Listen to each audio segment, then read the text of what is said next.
You are listening to the Air Raid Hour with host Judge Mathis, dog, Tilt Money, dog, presented by the fine folks over at the Cover One Sports Network, dogs. Bills Mafia, let's go!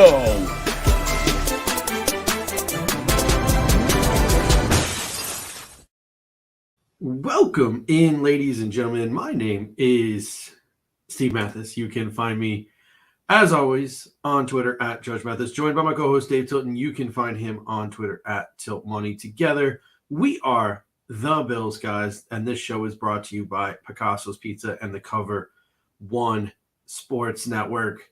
All right, Dave, as we get started today, Bills are 7-3, second in the AFC East, fifth in the AFC after a 31-23 victory over the lowly Cleveland Browns. The Bills have 7 games remaining, and 4 of them are against AFC East opponents, home and road against New England, home against the Jets, and home against the Dolphins. How are we feeling on this Victory Monday?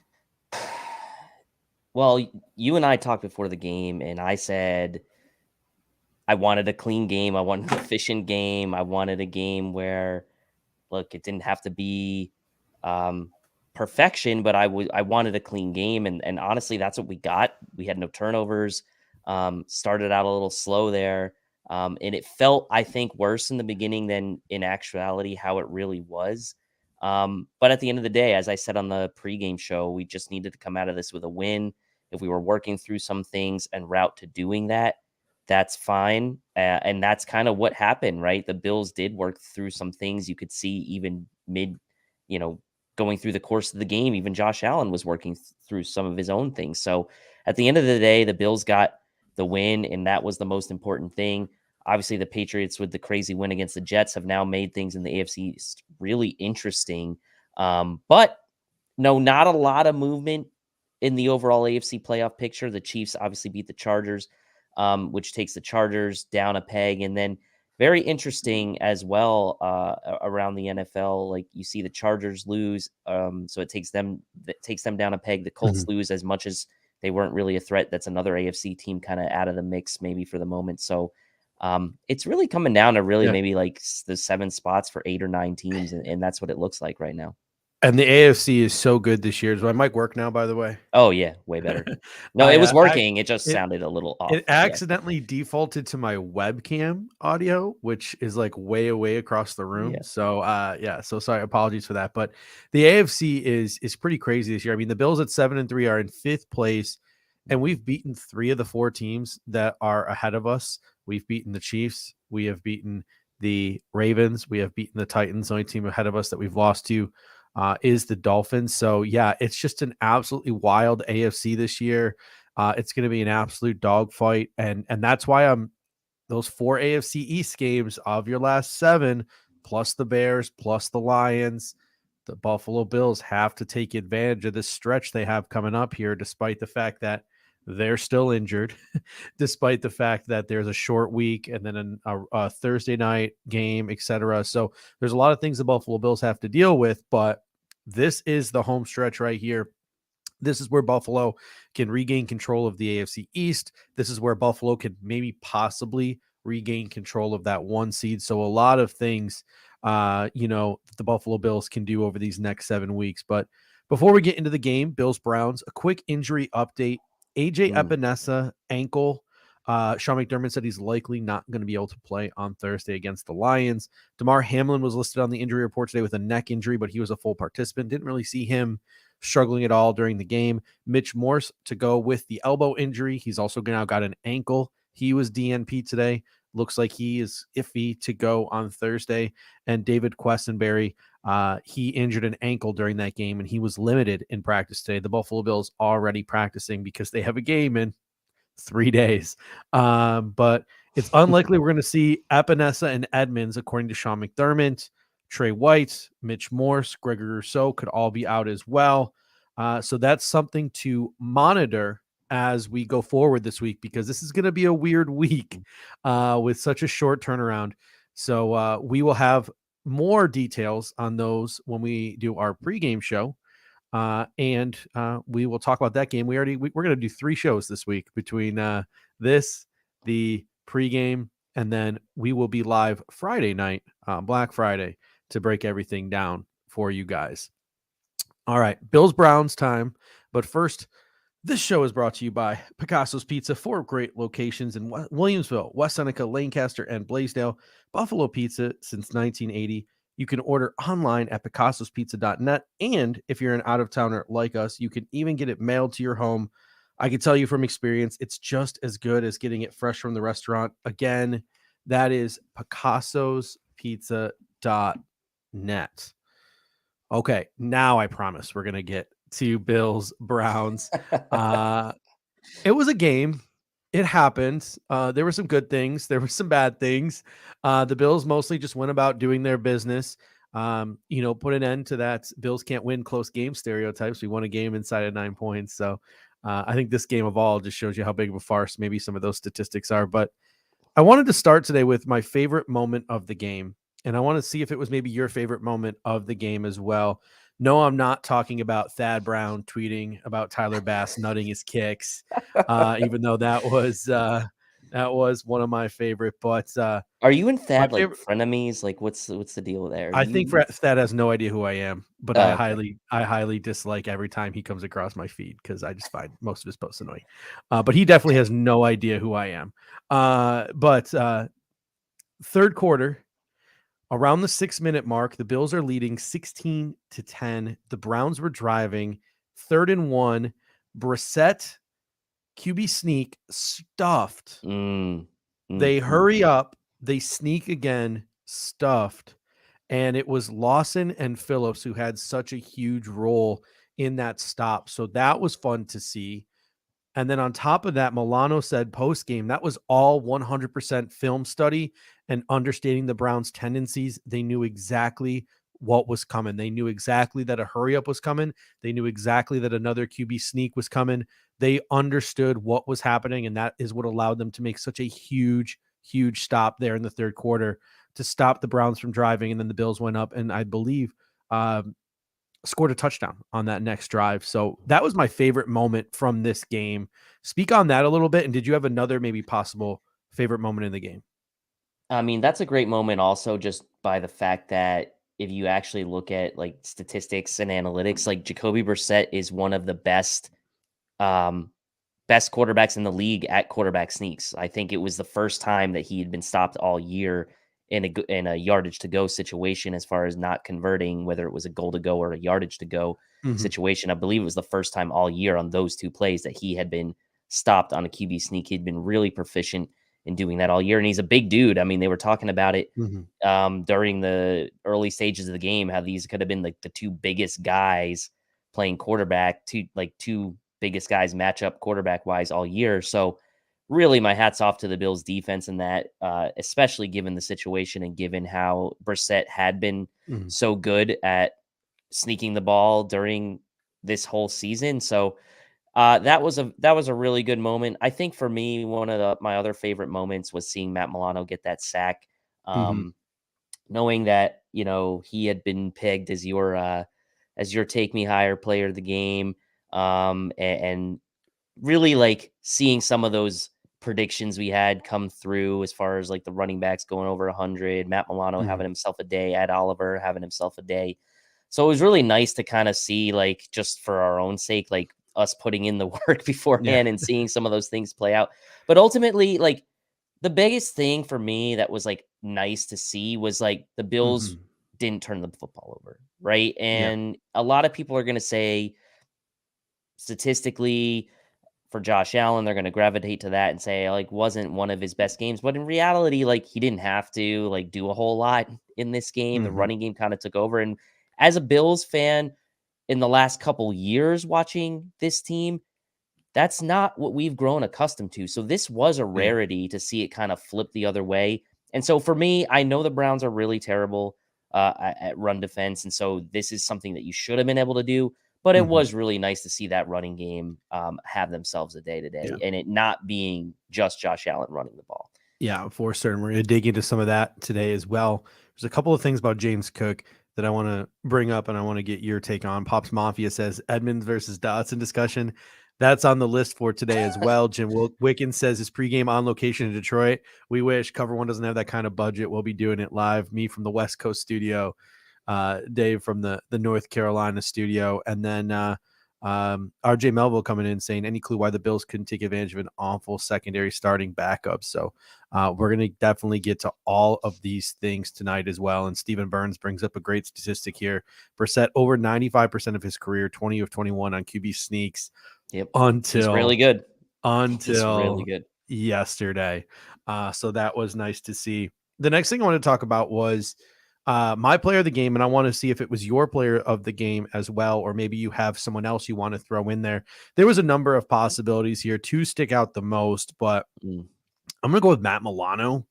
12 tackles, 1 sack, 3 tackles for loss, and a fumble recovery. Phillips and Lawson were both shouting that he was the defensive player of the year to the beat reporters as they were interviewing him in the locker room after the game. Sal Capaccio went up to Jordan Phillips and said, hey, do you want to elaborate? And this was Jordan Phillips' quote on Matt Milano. He makes the big play. He doesn't miss tackles, interceptions, touchdowns, you name it. You can't tell me anybody that's playing better defensive football than Matt Milano. He's consistent. He's a leader. You can count on him every week. Tell me who plays better. Close quote there from Jordan Phillips. He's the only player, so stat here from our guy Hans, only player with 10 tackles for loss and 2 interceptions in the NFL this season. Talk about his play. I don't know if he's going to be defensive player of the year, but I've certainly seen him on some mid-season all-pro lists. So talk about Matt Milano in the season he's having so far.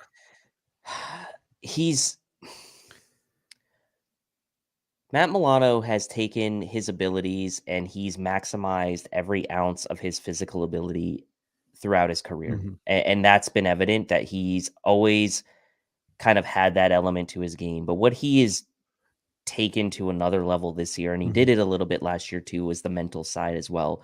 And this can be said of Tremaine Edmonds as well, by the way, this year. But like the processing, the ability to recognize plays, the film study that they were doing, and as you mentioned, like stopping that quarterback sneak, the combination of Matt Milano's physical play combined with his mental acuity for the game, I think is that side of his game, I think goes a little bit underappreciated because of how impressive he is physically and the ability that he has tackling, being around the ball at all times, making his presence felt that way.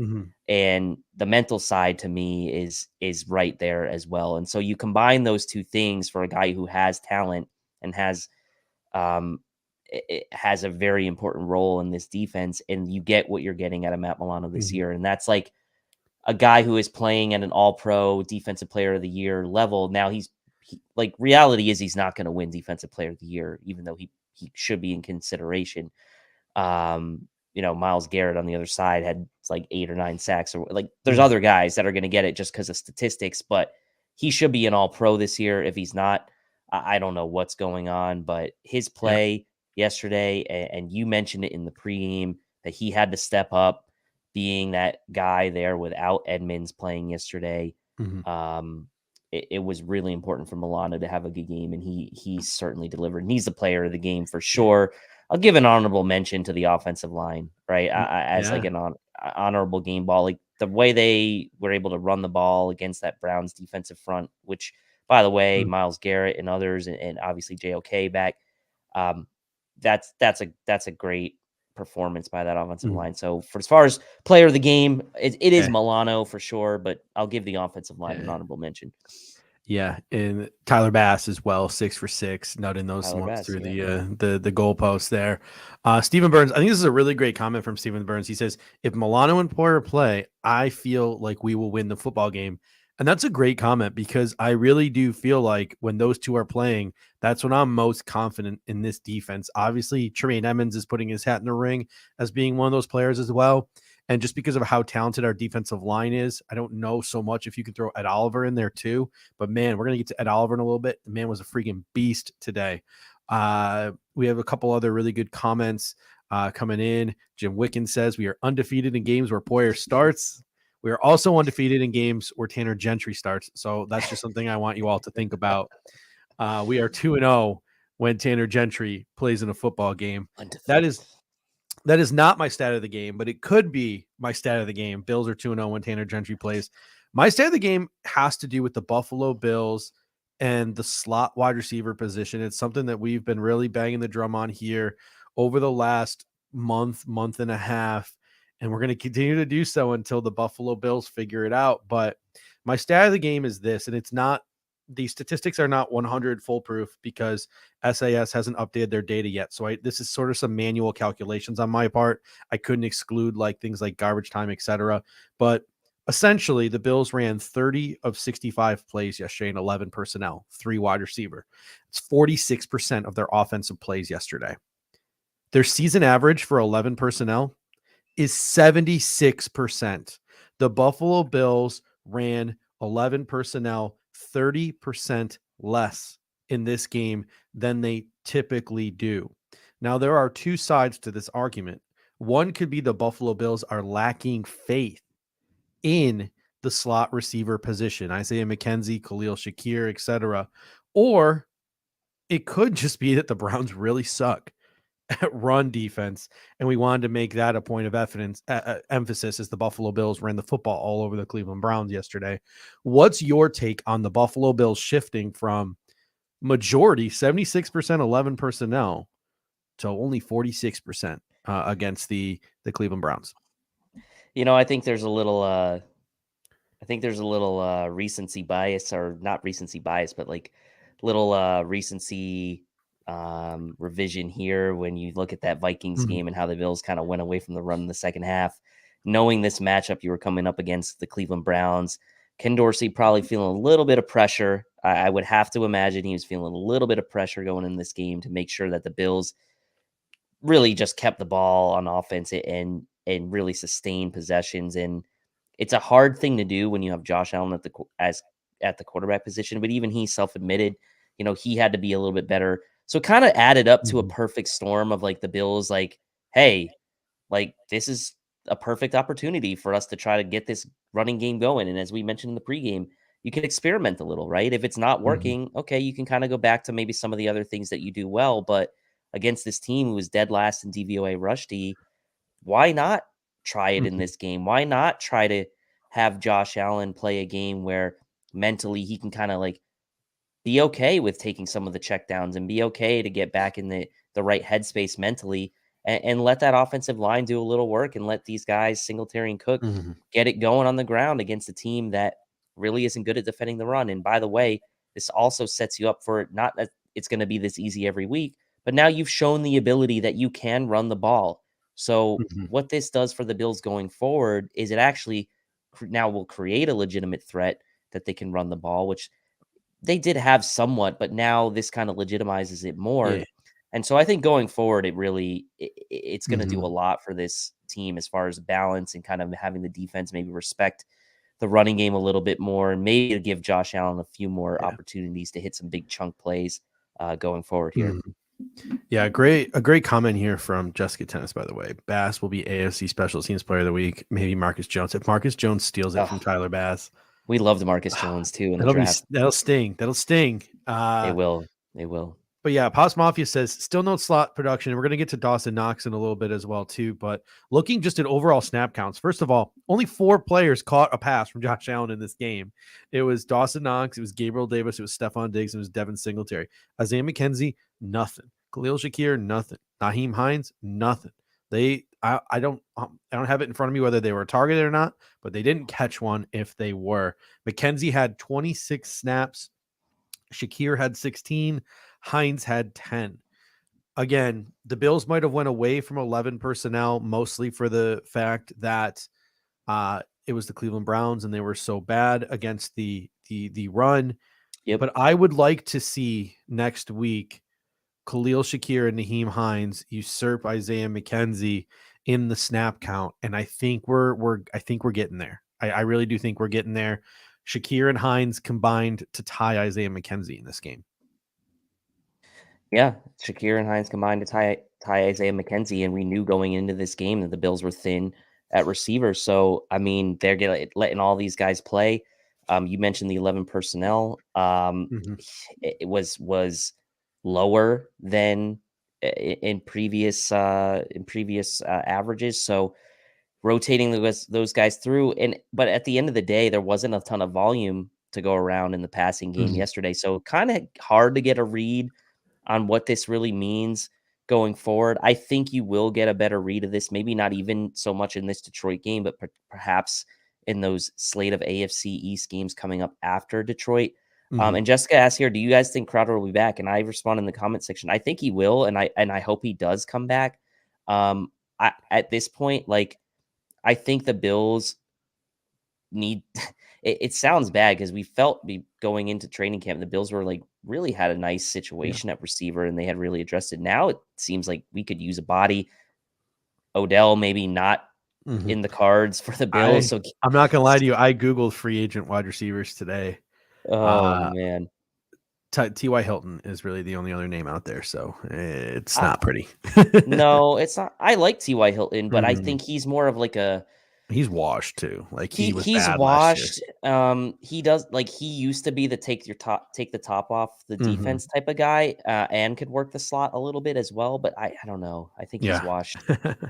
Yeah. I mean, at this point, before I would have said like, okay, yeah, I don't think we'll need Jamison Crowder. If he comes back at the end of the year, it might be hard for him to work his way back on the field because the expectation would have been that Khalil Shakir, the preseason that he had, would have taken the role and ran with it.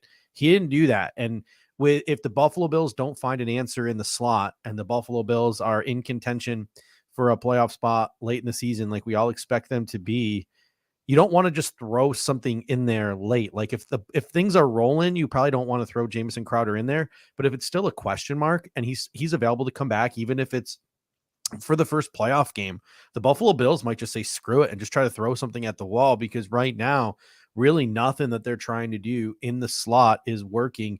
And that's going to be I don't want to get too much into this, but I almost put like slot receiver as one of the top 2-3 priorities for the Buffalo Bills this offseason. Like we need a legitimate guy who can work the middle of the field and be a slot guy. I was going through and I was looking at some guys like obviously Jordan Addison from USC is probably going to be a top 15 pick, but if he slips because of his size, I really like Rashee Rice from SMU. Like that's the mindset I'm in right now is I'm looking at receivers in the draft already. So I think Braxton Berrios regrets. He doesn't regret the money he got. He doesn't regret the money he got. No, but the situation he's in. Man, we could use Braxton Berrios right now. But I mean, Naheem Hines snaking Isaiah McKenzie's kick return duties as well, and we're going to get to that when we get to special teams. So Isaiah McKenzie seeing his role decrease, and if he's not returning kicks and punts, and he's not your slot receiver. And when you ask him to do gadget stuff, if he can't turn and run into the end zone on a 2-point conversion like he should have, I get that Reggie Gilliam didn't have the greatest block in the world, and Johnson came off of him, but still, McKenzie should have cut that upfield and should have had that 2-point conversion easy. He's just not serving a purpose right now, and we gotta get that straightened out because what we did this week, throwing to 4 guys, is not sustainable. And I think the Bills understand that too. And I think that was more matchup and game based more so than it was the Bills were like completely screwed at wide receiver and they couldn't get it to more than 4 guys. I think it was more just, game based. But speaking of spreading the ball around, let's talk about Josh Allen a little bit. 18 to 27, 197 yards. Really killed one of my parlays where I had him at 200 plus yards. 1 touchdown, 0 turnovers, 3 carries for 7 yards. He definitely looked hesitant, especially early. The offense was struggling to score points early, had a couple 3-and-outs. Sam Martin punted twice in the first half, didn't punt again in the second half, which was a good thing. The Bills kicked a ton of field goals yesterday. Eric Turner did a great job, I think, on Twitter, and I'm sure he will do a great job again tomorrow on the film room. So make sure you check that out tomorrow night, breaking down some of and pointing out some of Josh's early misses, especially downfield. And you could see Stephon Diggs was getting a little frustrated by it. Sean McDermott did a really good job talking Stephon Diggs down and getting his head right, and he ended up catching that touchdown pass to end the half there. Gabriel Davis certainly didn't help things with his big early drop on that third down, which would have put us into the red zone. But Josh eventually settled in. He worked through some stuff and he got better. And I feel like in the second half, he was never really needed to do anything more than what he did. I feel like if he needed to do more, he could have. It just wasn't necessitated because we were scoring points and we were running the ball well. What are your thoughts on Josh Allen's game? I mean, he did. It's unfair and it's unfair to Josh because like we have grown to have such high expectations for him, game in and game out. Not just for like what he does during the game, but statistically with the MVP talk and the on pace for this and the on pace for that. I don't think he cares too much about that, to be honest. And I don't think the team cares too much about it as long as they win. And when we know that he's the most important player to the offense. So if he has a week like this, it's not like didn't turn the ball over, got better as the game went on, went through his progressions, took some dump offs, did hit a couple nice long plays. Obviously the drop in the bucket to Davis later on, and then had another close one where Davis was just out of bounds, by the way. So there were some good throws in there at the end. Jessica says took the Bills a half to get it together on offense. Did not surprise me. And you're right. He did battle through some mental things early, but eventually he did what he needed to do. And to like, I hesitate to make excuses, but they had they only did individual drills on Tuesday or something because of an illness that the team caught. Wednesday they had practice, and then like Thursday they were snowed in. I might be off by a day there, but they essentially did not get any of their normal amount of practice reps in. Right. Sean McDermott said it was like kind of close to what it would be on a Thursday week, like they're having this week. So even from that standpoint, that can sort of excuse some of the offensive woes as well, because we see teams on these Thursday night games all the time struggle a little bit, at least to start the game, just because of the lack of practice reps and things like that. So I don't like to throw excuses around, but that certainly I think might have played into it as well. But like I said, Eric did a really good job. I'm sure he will in the film room tomorrow. Stephon Diggs on that first drive, there was a couple, the one where Owosu Koromoa took the cheap shot on Allen's elbow when he ran. He had Stephon Diggs. Yeah, Owosu Koromoa not winning me over with that one. But yeah, all in all, it's a solid day from Josh Allen. It'll be really interesting to see how he continues to respond now that he's had sort of that turnover-free game and what he does now on a short week against Detroit. I'm expecting more of what we saw against Cleveland, where the Buffalo Bills tried to balance out the passing game with the running game and just try to get through against an inferior opponent on a short week. But that is isn't it wild though? For the preview show. Isn't it wild though? Like how far we've come, like basically 200 yards, 67%, a touchdown, no turnovers, 100 quarterback rating. And like, honestly, like if you would tell me like right now, would I be content with 2 punts, no turnovers, 6 field goals, and 2 touchdowns a game? I would be okay with that. Like that's 32 points. Like that's way well above like the NFL average. I feel like they could have been better and they could have finished some of these drives, but like compared to a lot of other teams in the league, that was a really successful offensive day. Like I turned on Broncos because the afternoon games were all garbage. I turned on Broncos Raiders and whoo, it was like so bad. Go watch Broncos Raiders. Our deep plus game on offense, where we kicked a bunch of field goals, made whatever the hell that was look like a championship winning caliber performance. So relative to some other teams in the league, I think the Bills are just fine, even if it's an inferior opponent. They put up 32, or 31 because they ended up going for 2 and not getting that. But yeah, I still think it was a relatively decent offensive day. Diggs, 4 for 48 and a touchdown, over 1,000 yards on the season. It was a light week for him, and you could tell he was getting frustrated, but I'm not too worried about it. And I think that once Allen gets a little bit more comfortable, that will get back on track for Stephon Diggs. What are your thoughts on Stephon Diggs' day? Look, everyone's going to be talking about the interaction he had with Sean McDermott on the sideline. I mean, to be honest, I thought that was a really positive interaction. And ultimately, he came back after that and got the touchdown. Look, we've been accustomed to Josh Allen and Stephon Diggs putting up monster games together, but in a day where Josh throws for under 200 yards and only completes 18 passes, like unless 10 or 11 of those passes all go to Stephon Diggs, like it's just going to be a quiet day from him. And honestly, Josh spread the ball around quite a bit. You had Knox leading tied for the team lead in targets with 7. I had led the team in catches with 7. Gabe Davis, chipped in, and Diggs chipped in. So not to mention the safety valve. So I mean, I'm not worried about it. Like, I don't think Stephon Diggs ultimately is worried about it. I do think he was more frustrated in the sense that he knew he was open. Yeah.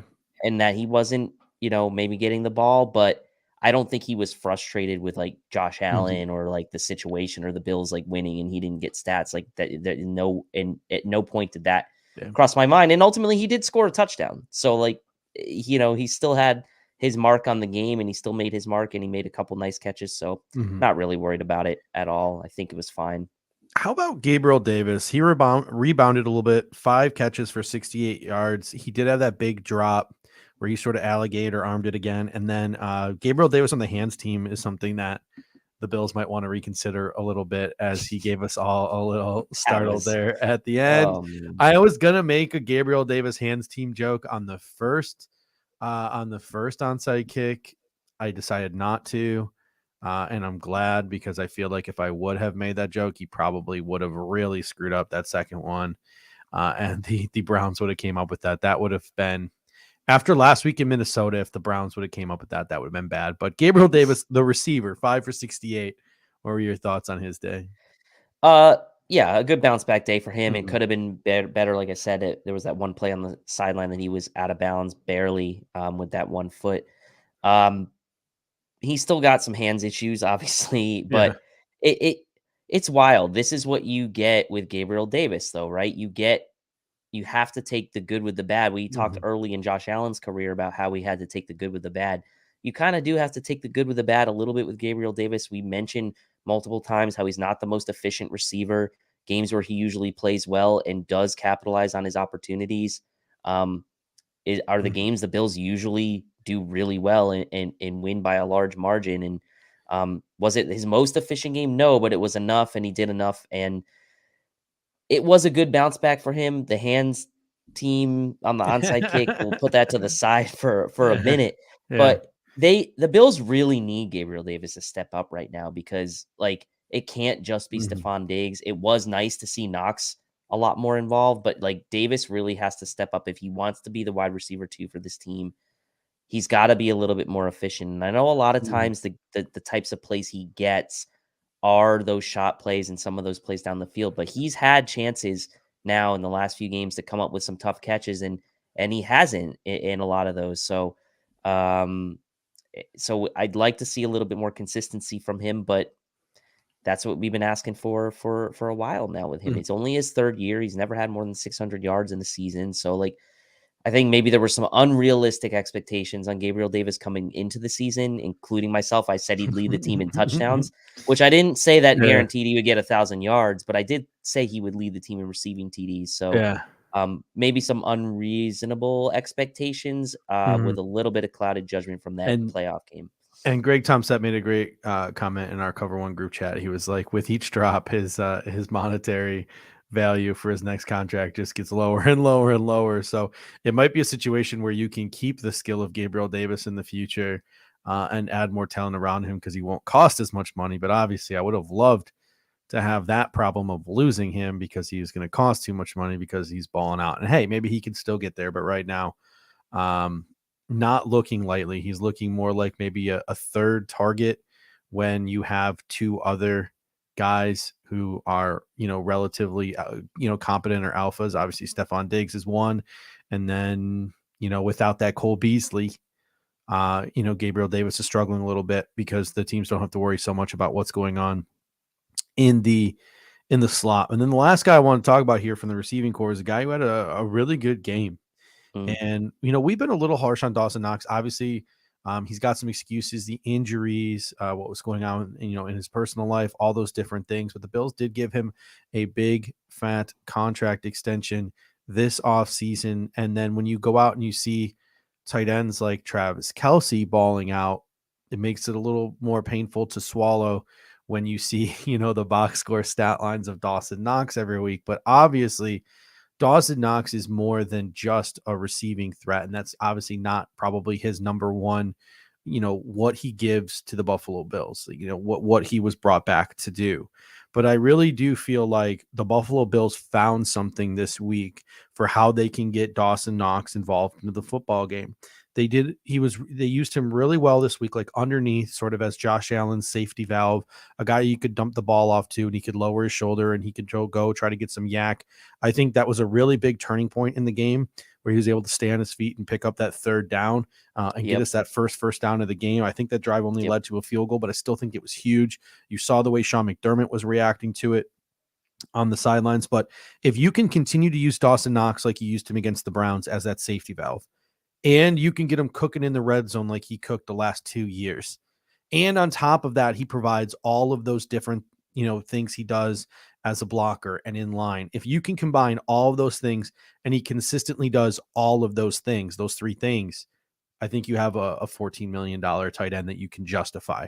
But he's got to bring all those three things together. So doing what he did this week consistently, continuing to block, and he's got, in my opinion, he's one of the guys that has to step up and help us improve what's going on in the red zone. What are your thoughts on Dawson Knox's game? It was a nice game for him, and I think you nailed it when you said that first down. I mean, you saw him come down the sideline, towards that sideline, and McDermott pointing past the first down marker, like, yes, he got that first down, and he was fired up. Dawson Knox was fired up, and that really kind of, I think, took some pressure off the Bills because they hadn't had a first down yet in the game up to that point. So, Dawson Knox, yak ability is something that he is one. Him and Stephon Diggs really probably the two guys that are best on the team at creating their own yak. And what I mean by that is they can catch the ball while not on the move and find a way to generate some extra yards after catch. And they're really probably the two best guys on the team at doing that. So, and I think Dawson Knox, he welcomes the contact, right? We've seen him on the angry runs. We've seen him do this and that. And so for me, I like him getting in the flow of the game early like that and, kind of maybe setting a tone a bit. So not only do I see it as him like getting involved in the offense for like schematically, but also as a tone setter, I think. And you mentioned the red zone. That's something that is still a ceiling that this team can reach with him this year, like that they haven't really tapped into. I do think it's a little unfair. I do think it's a little unfair when we watched Travis Kelce last night score all those touchdowns to like try to put other tight ends in the same, like it's really Travis Kelce and maybe Mark Andrews when Mark Andrews is healthy. They're in a league of their own, right? I mean, Dawson Knox is certainly capable of being in that tier with guys like Hawkinson and guys like Goddard, he can be firmly in that tier, but the Bills do need to find a way to get their money's worth out of them. If they continue to do what they did yesterday, then I have high hopes then for him for the rest of the year. Kittle as well, Jessica mentions. Yeah. And he's been, Kittle is kind of getting the Dawson Knox treatment though, really. Like he's been used as a blocker. Yeah. No, when Trent Williams was hurt, he certainly was. He had a big touchdown in this game. Yeah, he had a big touchdown in this game. He's coming around lately, but early in the season, George Kittle was a ghost. Like, I mean, he was on a milk carton. So, but he is coming around. You're right. Yeah, Mike Hartle with a great point. We're going to close it out with that. Yeah, we got to give Shakir a shot. I really do think that could be an answer for the Buffalo Bills. They got to, obviously, we don't see what's going on in practice. Clearly, something's going on in practice where the Bills coaching staff doesn't believe that Khalil Shakir is worthy of more reps. But as a fan who saw what he did in the preseason, I disagree. He's definitely worth a shot there in the slot to see what he's got. Running backs, Devin Singletary, 18 carries, 86 yards, a touchdown, 4.8 yards per carry. James Cook, so much fun to watch, 11 carries for 86 yards. So two running backs with 86 yards. You called it on the Cover One pregame show with your wild card prediction was that the Bills running backs were going to average over 100 yards, and it wasn't going to be Josh Allen. It was going to be the running backs in the traditional running game, and they certainly stepped up. James Cook, 7.8 yards per carry. Was this a case of Bills offensive line and running backs being good, or was this a case of the Browns just being that bad at run defense?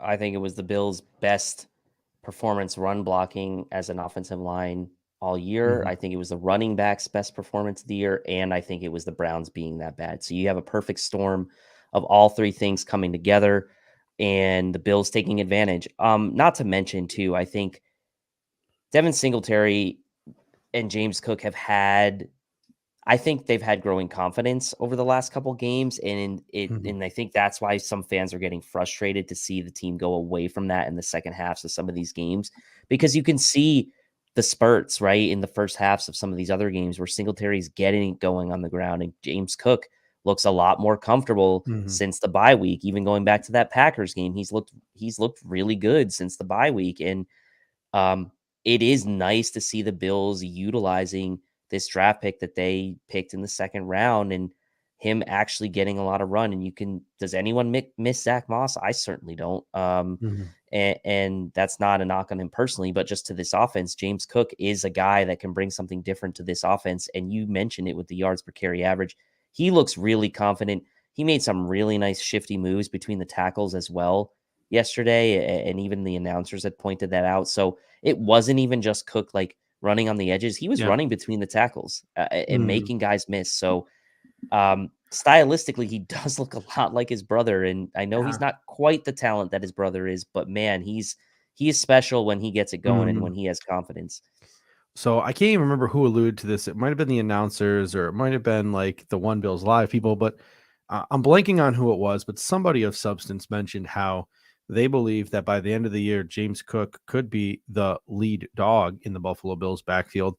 And he's certainly showing flashes that next year, when Devin Singletary is a UFA, he could be the lead dog in the Buffalo Bills backfield. But 16 snaps for James Cook.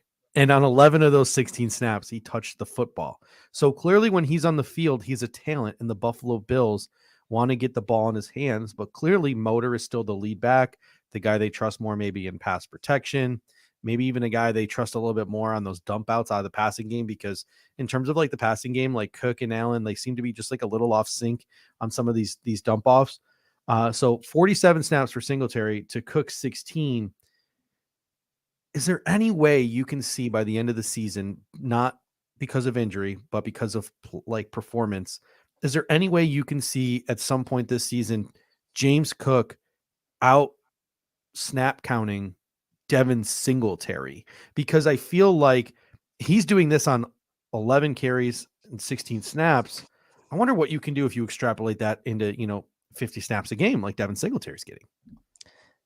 Yeah, but and it's worth the experiment. I'm not saying it's not, but I wonder if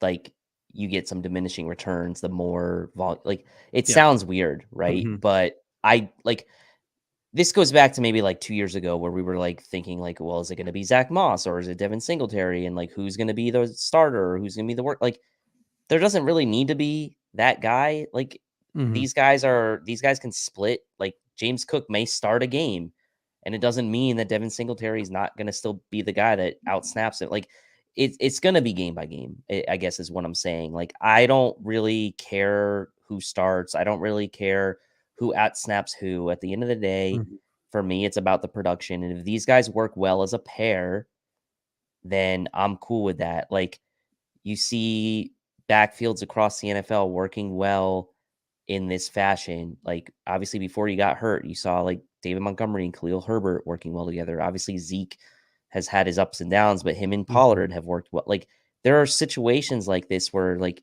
it doesn't really matter who the starter is. And so as long as the efficiency per touch and per carry is there, I think that's what I care about. And I do think Motor, for his credit, like, he hasn't lost his job like by any means, but James Cook has certainly earned a more consistent role, I would say, in the offense going forward. It's not like, oh, we might get James Cook involved this week with like 5 to 6 touches. Like, he's definitely earned those double-digit touches now per week, and I think I would be surprised if the Bills went away from that, given how good he's looked the last few games. And the Nyheim Hines usage on offense was interesting. Sean McDermott did not seem too peachy about getting him any more involved on the offense. I believe his comment today was, yeah, it's a short week. We'll see what we can do. When someone asked about getting Nyheim Hines more involved in the offense. But he at first, when he was ever out there, it seems like whenever he's out there, they were targeting him. And it sort of like kind of gave away that they were targeting him as his one carry for -8 yards. And I'm like, no, duh, they were giving him the ball. Like they only put him out on the field to give him the ball. Like that's part of the thing. That's why I was honestly kind of surprised James Cook did so well, because like when he's out there, he's targeted. So that maybe, shows you just how good James Cook is doing, because it's pretty obvious who the ball's going to when he's out there too. But yeah, it was really interesting. Then like later on, they were using him as like a lead blocker. So they were giving like James Cook and Devin Singletary the ball on the edge, and Nyheim Hines was like lead blocking, which seemed a little unusual. So hopefully Nyheim Hines' usage improves over the next couple of weeks and we start utilizing him on offense, because we're going to get to this when we get to special teams. Man, he looks special on special teams, and we're going to get to that in a little bit. But first, let's talk a little bit about the defense. Maybe this should have been the stat of the game. Nick Chubb, 14 carries for 19 yards. Sean McDermott praised the job of the interior defensive linemen, the defensive tackles. Ed Oliver was an absolute monster in this game. The Buffalo Bills edge rushers, they got close to getting home, but didn't really get home on Jacoby Brissett. Von Miller, I just felt so bad for the guy not getting a sack in this game when it seemed like he really read the cadence of the Browns a couple of times there. It did seem like the edge rushers were struggling a little bit with the new center, and there was a couple of neutral zone infractions and offsides on our defense. I think that might have been their new center being weird with his head, because they called the center a couple of times too. But overall, what were your thoughts of the Buffalo Bills defensive line, both the edge rushers and those guys on the interior? Yeah, I mean, I said before the game that Ed Oliver was my take me higher player. Like, I thought he needed to have a great game against that really sturdy Browns interior offensive line, and he did, and really the entire defensive line did. Shutting Nick Chubb down to 19 yards on the ground on 14 attempts. It felt early like, oh, well, Nick Chubb's getting loose and this and that. Well, those were on a couple dump offs, a couple screens that the Bills, struggled to shut down early. But against the pure running game, I mean, they were shutting it down. Multiple carries for Nick Chubb for negative yards. And Nick Chubb is a guy that is one of the best, if not the best statistically in the league at yards after contact when it comes to running backs. So for the Bills to shut him down the way they did, starts with Ed Oliver, Daquan Jones, and the interior defensive line. Super happy and impressed with that performance, especially knowing how good that Browns interior offensive line is. So my hat's off to Ed Oliver. He was in the backfield multiple times, made some big plays. Got a little bit of a scare with him when he stayed down for a bit on that one play, but came out okay, I think. And really, man, they did a great job. And as far as like not getting the Jacoby Brissett, he's not a guy that gets sacked a lot to begin with. And so, yeah, you would have liked to see the Bills maybe get home a little bit more, but ultimately, like, really no complaints from me. Linebackers, we already discussed Milano, so let's focus on Tyrell Dodson here. He's a fine run defender. He had 13 tackles or 14 tackles in this game. But I mean, if you watch the game, it doesn't take a film expert to realize that Cleveland was literally targeting him every opportunity that they had, and they were highly successful while targeting him in the passing game. There was a couple of drops by guys like Harrison Bryant and guys like Pharaoh Brown that even happened when Dodson was targeted. That could have made it even worse. I mean, the guy in pass coverage was a liability for the Buffalo Bills. It wasn't good. So my question to you is Tyrell Dodson a bad pass defender, or do the Bills ask so much of their Mike linebacker, and it's Edmonds who may be lacking in the splash plays, but is an absolute freak of nature who blankets the middle of the football field? Is it we're just missing Edmonds because he's a freak of nature and the Bills ask too much of their middle linebacker and he's able to accomplish it? Or is it Tyrell Dodson just sucks in pass coverage? Like, what do you think it is? Well, there's a reason Tyrell Dodson. Well, okay, so two things. I don't know that Tyrell Dodson will be starting for many teams in the league. And I'm not saying this that he doesn't belong in the NFL, because he is an NFL reserve type talent, right? Yeah. He belongs on an NFL roster, but he's not starting caliber. If right? it was 1997, he's probably a starting linebacker in this league. Probably. But I think it's time. Before the season, and even going back to last season, there was like almost a split, right, of Edmonds haters and Edmonds lovers, right? It was like guys that really appreciated Edmonds, guys that thought Edmonds was overrated. I really think that the scales have shifted in Tremaine Edmonds' favor for those who didn't appreciate him before, to realize how special of a player he really is. And so I do think it's a bit of Dotson is a reserve level type player. He's really not good in pass coverage. And Tremaine Edmonds really is that good in pass coverage. I don't know if PFF updated their stats after yesterday yet, but going into this week, Tremaine Edmonds was the number 1 coverage linebacker rated by PFF in 2022.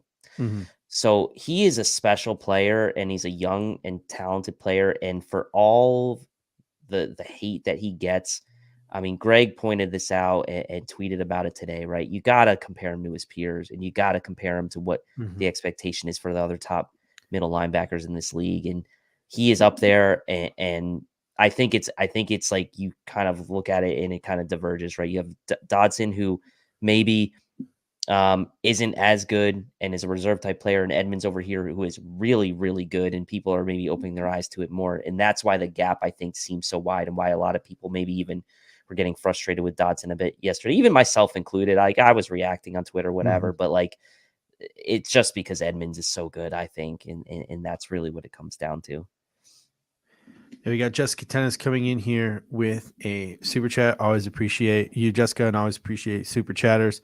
Says all Edmonds needed was a decent line in front of him. And yeah, I mean, those interior guys have really stepped up as well. And it makes Tremaine's job easier, right? So it makes it, he doesn't have to worry about coming off blocks and things as much. And in the run game, it allows him to be more free. And then it probably allows him to be more comfortable and confident in pass coverage as well. I mean, just look at that Minnesota game. In the first half, Minnesota was doing nothing on offense. Tremaine Edmonds gets hurt and they start working the ball down the field to a guy like TJ Hawkinson. Like, Cleveland was just making it their mission to attack Tyrell Dodson every single chance they could. They would not have been doing that if Tremaine Edmonds was playing. So it just really goes to show you how valuable Tremaine Edmonds is, and he's rising up the ranks of players that we need to get re-signed onto this football team. He doesn't seem like a guy who will be maybe as easily replaceable as a lot of people had previously thought. Before we get to the DBs, I want to bring up some mistakes that Cleveland made early on, because the whole Tyrell Dodson thing kind of reminded me of it. So Tyrell Dodson was just getting worked in coverage all day. Harrison Bryant dropped an easy touchdown. Then Farrell Brown dropped an easy touchdown. And then you obviously had Jacoby Brissett's fumble at midfield when Cleveland was driving as well. This could have been a really different football game. I think the Browns made a big mistake too when they were down in the red zone going Wildcat. I mean, like, the Bills could play downhill. Milano made a huge tackle for loss on that play against Nick Chubb, and like that ultimately led to a couple of those incompletions. But man, I thought that was a big tactical error by the Browns going into Wildcat down there, knowing the Bills were keying on the run there. So just another thing to add. Yeah, as well. I mean, this could have been a completely different ball game. Again, our guy Hans in the Cover One group chat did a good job. He's like, well, you know, we can talk about the coulda, woulda, shouldas, but what if Gabriel Davis had caught that ball on third down? What if Matt Milano picks that diving interception off that he had? You know, so it does go both ways. But man, could have been a completely different ball game if not for some mistakes and some errors on the part of the Cleveland Browns, which is the reason why they've only won 3 football games this year. Deshaun Watson ain't fixing what's broke with that football team right now. But on to the secondary. Let's start with the good. And the good was the safeties. Jordan Poyer, really great to have him back. Eric Turner pointed out on social media today again, and I'm sure he'll do it on the film room tomorrow, a number of really big plays that Poyer made. I remember the one where, you know, he knocked the ball out of receiver's hands. Yeah, Njoku. Yep. There was a couple of Njoku sort of screen type of plays that he broke up. So there was a couple of different plays that Jordan Poyer made over the course of the game that were huge. Communication was a lot better. Jordan Poyer has a role to play in that as they're communicating between the three levels of the defense. And then Damar Hamlin, that pass interference was garbage. Brutal. The officials were garbage, but they were bad. Yeah. That pass interference was garbage. He was once again stellar. I'm not even remotely worried if Jordan Poyer is healthy. Poyer and Hamlin, I'm not concerned at all about the safeties right now. They're the good, the corners are the bad, but speak to the safeties a little bit here.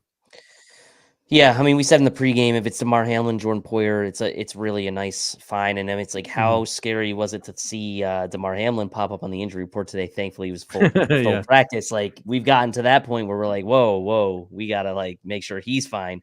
But Jordan Poyer back, Hamlin and Hyde next year. Yeah, Jessica, that I wouldn't hate that either. To be honest, I would not hate that. I mean, at this point, Jordan Poyer is not with the team next year as of now. So it could be Poyer and Hyde, as you mentioned. Poyer is better than Cam Lewis, as Edmonds is better than Johnson. Yeah.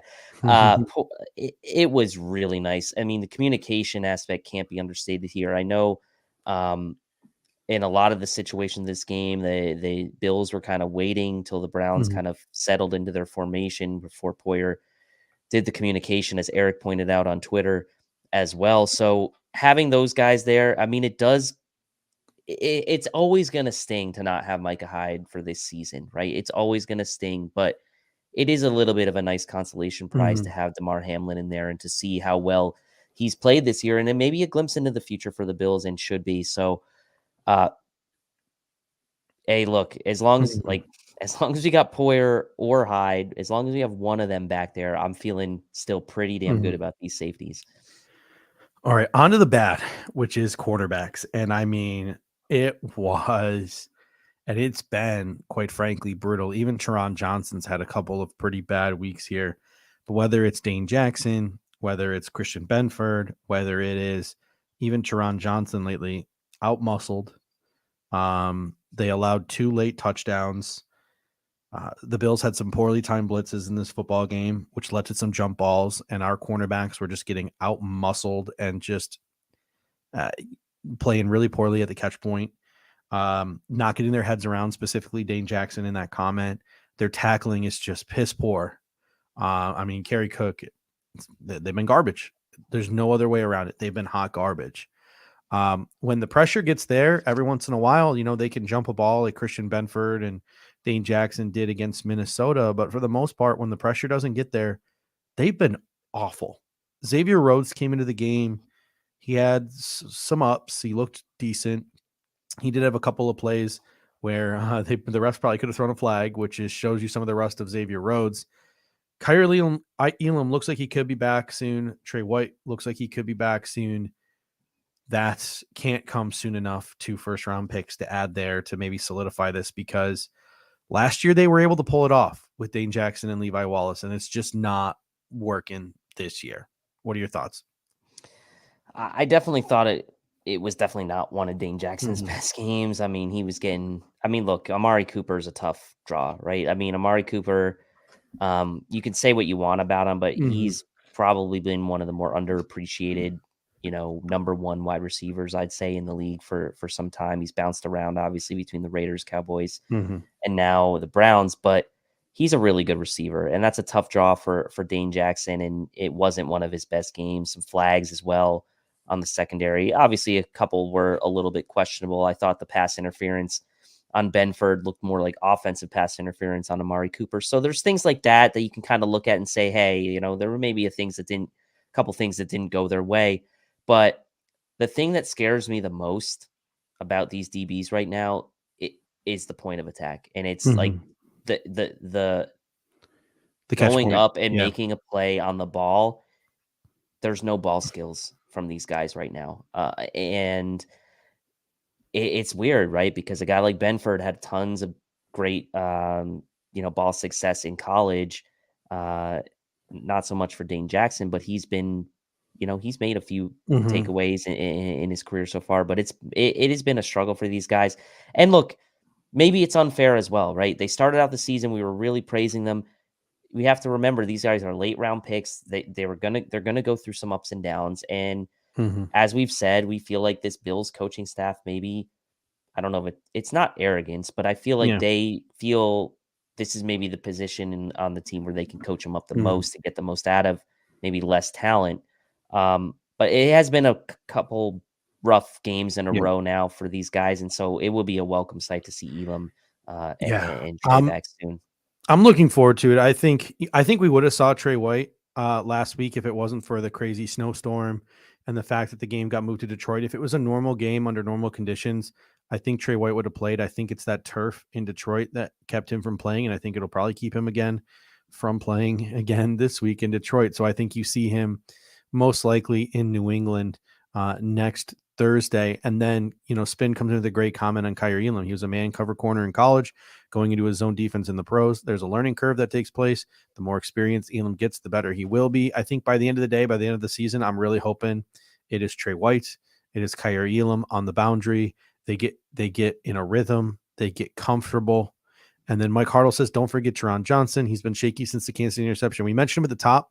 I'm not going to go in too much on Teron Johnson because I think that if the boundaries get better, he will get better as well. I think a lot of guys on the defense are pressing because of the struggles, at least the tackling struggles of some of these boundary quarterbacks here. So Pops Mafia says, imagine drafting Tariq Woolen. Man, I whiffed. I was not a Tariq Woolen guy. I thought he was all traits and not a football player, but man, he is balling out in Seattle. So huge miss. Perfect fit for Seattle too, man. Perfect fit too. Yeah. For the Legion of Boom. All right. Special teams. And then we'll give our Jabroni of the week. And you probably know who my Jabroni of the week is.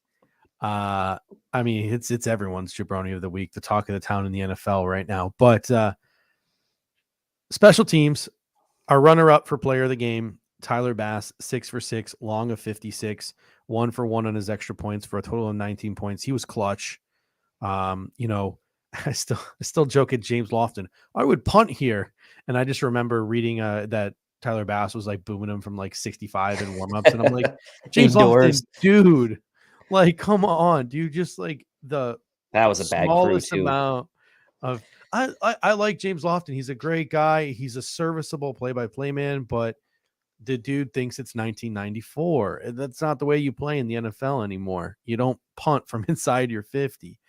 Sam Martin obviously only had to punt in the first half. Didn't have to punt again after those 2 early punts. 2 for 99, 49.5 average, a long of 52. He had 1 inside the 20. Is it time to start talking Sam Martin extension? I would. Why not? Yeah. I think I've been very impressed with Sam Martin this year. I mean, hasn't had to punt a lot, obviously, which is great. But he's been getting good distance. He's been good at getting inside the 20. That's been a nice find for the Bills. So, look, I guess it's true. You can find a punter, right? If need be. And Sam Martin has been really solid for this team. I wouldn't mind giving him an extension. I'm on board. Saran Neal with a blocked field goal. That was pretty clutch. And then the last thing I want to talk about here was Naheem Hines. 3 kick returns for 76 yards for a 25.3 yard average, 2 punt returns for 37 yards, 18.5 average. He had a 28 yard long. Just attacking the ball like Andre Roberts. I think that was a welcome sort of addition. I understand that he's being paid a lot of money, even though none of it's guaranteed into the future. I understand you'd like to see more of a bigger role from him on offense, but man, what a welcome addition this guy has been to the return unit. And man, I'm just so happy that he solidified both the punt returning spot. We don't have to worry about it anymore. And now it looks like he's solidified the kick returning spot as well. So he's been an absolute gem. I'm really excited about just watching him week after week returning kicks and punts. Yeah, he's been the man. A good pick for our wild card player yesterday, and did it on special teams, which is great. I mean, look, if that's where he's going to make his impact right now, that is a welcome addition for me, and I think for everyone who's been watching this team since Andre Roberts left. It's been a revolving door back there at both punt return and kick return. Was it going to be Khalil Shakir? Was it going to be Isaiah McKenzie? Before Micah Hyde got hurt, he was back there last year having to return, and field some of these punts. Marcus Stevenson, who knows what's going to happen with him. So like we really, Jameson Crowder did an okay job before he got hurt, obviously. So like it's important because look, for as good as the Bills are on offense, like this is a defense that's also really good and should be forcing teams to punt a lot. Like you want to retain possession. You want to give your offense this really good offense, short fields, put as much pressure on the opposing team as you can. Giving your offense short fields is hugely important. So you couple that with how good this defense is, how quick this offense can score. I mean, Nyheim Hines could be an X factor for this team down the stretch and into the playoffs. So, man, really happy with him. Yeah, it was a phenomenal day from the unit as a whole. Someone mentioned that it might have been Taiwan Jones who blocked the field goal. So my apologies. I thought I had heard Saran Neal. But I'm not gonna lie to you. I didn't double check it. I just went. I thought it was Daquan what Jones I heard. was what they said on so the, on TV they said Daquan Jones. Yeah. And then I saw on Twitter Saran Neal. I never actually went and fact checked it or anything like that. So if it was Taiwan Jones, kudos to you, Taiwan Jones. My apologies. And then a couple of really cool snow-in stories. I want to get to Josh. I'll get to Josh Allen's quote at the end of the game too in a little bit. But Pops Mafia says, didn't know that Sam Martin lived with Von Miller. So Sam Martin and Von Miller had to walk through some snow, and then Sean McDermott drove them into the facility. You saw Josh Allen's neighbor, the guy named Mike Braun, but no one cares about him because it was all about Squirrel Winners helping Josh Allen dig out of the snow. So some really cool stories there of fans helping out the Buffalo Bills as they got to Detroit. And like I said, I have to pull up the Josh Allen quote, but I'll close the show with that one. It was the NFL really game quote. book says it was Daquan Jones that blocked. All right. Well, so my apologies, Daquan Jones, and to whomever on Twitter said it was Saran Neal. Thanks a lot for making me look stupid. You're my Jabroni of the week. Just kidding. So let's get to our Jabronis of the week here, and maybe you have something, maybe you don't, maybe you just want to riff on mine, but let's get to it. Our Jabronis of the week. Jabroni, you are 3 seconds away, and The Rock means 3 seconds away from The Rock to lay a smackdown on your candy ass. I gotta stop you though. You keep using this word jabroni, and it's awesome. So do you have any idea who my Jabroni is going to be? I have a feeling, but I'm not going to say it. So I want you to take a guess here. What do you think it is? Zach Wilson? Oh, 150% Zach Wilson. And it's mostly because, so for anyone who doesn't know, and if you don't know, it's the ESPN Gamecast had Saran Neal blocking the field goal. What the heck? So for anyone who hasn't heard the story yet, the Jets and the Patriots were in this this absolute shootout, 3-3 with about 48 seconds left. And Marcus Jones returned a punt for a touchdown to win the game. The Jets players were absolutely ticked off. They were angry. In his postgame, Zach Wilson blamed the wind, even though Mac Jones had no problem completing passes in the wind. Zach Wilson threw for 70-something yards in the game. It was just an abysmal performance. And when they asked him if he felt like he let his team down and the defense down, he said no. And that has caused quite an uproar on Twitter. Somebody posted a tweet comparing Josh Allen after the game, saying it's hard to win when your quarterback plays like shit, to Zach Wilson's, and John Franklin Meyer, the defensive end of the Jets, liked the tweet.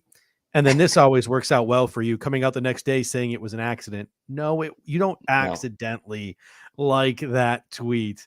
So for John Franklin Meyer, so some things falling apart there in New York. Speak on just that Zach Wilson story. It was bound to happen, right? Like Robert Saleh, he's a good guy. He's a good coach. The defense is really good, but this team is only going to go as far really as Zach Wilson's going to take them. Yeah. As far as a playoff push or whatever.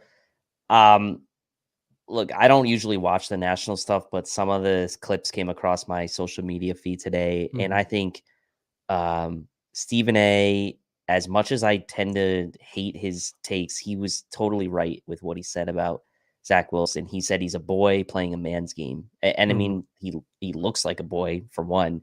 and he's acting like one. And look, this may have been fine at BYU. You were like, shrouded in like Nobody can drink there. obscurity, like, and like you're not so much on the national stage. But look, you're playing it, like, look, you're playing in New York City, right? Like the fact of the matter is, like, don't come at me, Bills fans, for saying New York City for the Jets. Okay, so the fact is, he's playing in a huge market. All right.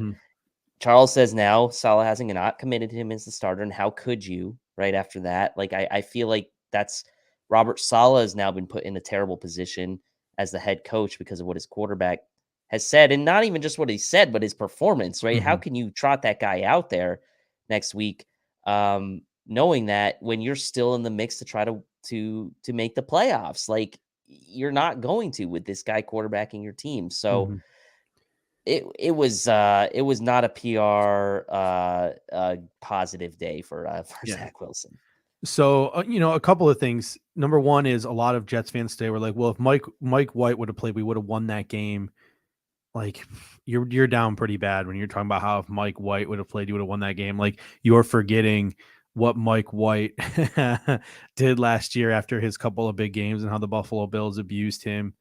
The Jets averaged 2.9 inches of play on offense on Sunday. And tweet of the day from Brother Bill: the Jets offense, Zach Wilson's mom's friends, both averaging 2.9 inches.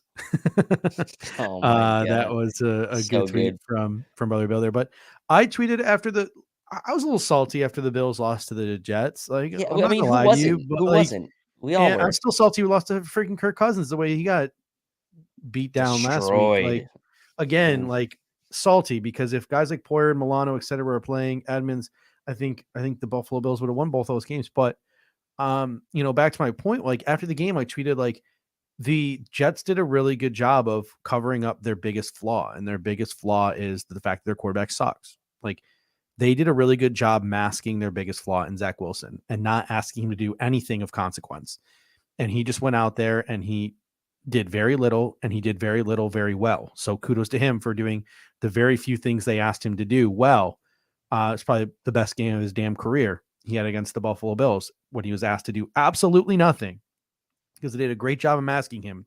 They're like, oh, you're just a salty Bills fan, like, blah, blah, like, why can't you give a guy credit where credit is due?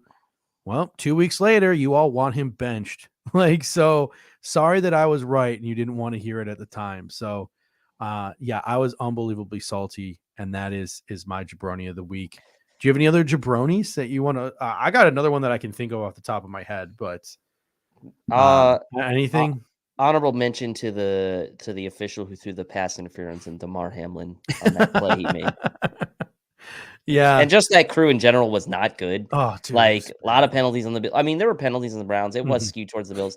Like, I hate, like, thankfully the officials really were ultimately inconsequential in the outcome of the game, but like, they were not. It was not a good crew. Yeah, it was not a good crew at all. My only other possible jabroni of the week, I'm not going to get into Kyler Murray because that's just too much to talk about at this point. But I don't want to upset any of the in-laws or any of my fellow Arizonans out here. But I don't know if you've seen the Shannon Sharp, Skip Bayless debating Baker Mayfield this morning. Yep, like, I was about to say Skip Bayless as an honorable mention. Defending Shannon Baker Sharp Mayfield. too. Shannon Sharp too. Just the mindless drivel like that you have to listen to, and the fact that like people were finding joy out of watching that. It's like, just do better. Like, we need to stop catering and pandering to the lowest common denominator. And Jessica says upset them. So, all right, Kyler tweaked his hamstring. Okay, he still finished the game against Seattle 2 weeks ago, and now the reports are that he's going to be out at least until after their bye week, which is after next week. So he's going to miss 3 games. He's going to miss a month. He already knows he's going to miss a month after tweaking a hamstring when Josh Allen literally took it minute by minute, was in hyperbolic chambers, was rehabbing like a mother, and got back out there with a sprained UCL and was playing football 6 days later. Like, one quarterback wanted to get back on the field, the other didn't. It's pretty damn clear. And everyone on Arizona sports radio is like, well, you can't question him. It's a hamstring injury. You don't understand what professional athletes go through. Bullshit. Like, the guy's hurt. The guy could probably play through it. but he's choosing not to. And the Arizona Cardinals are 100% admitting publicly that they will never play Kyler Murray unless he's 100% available to run the football. If he can't run, they won't play him.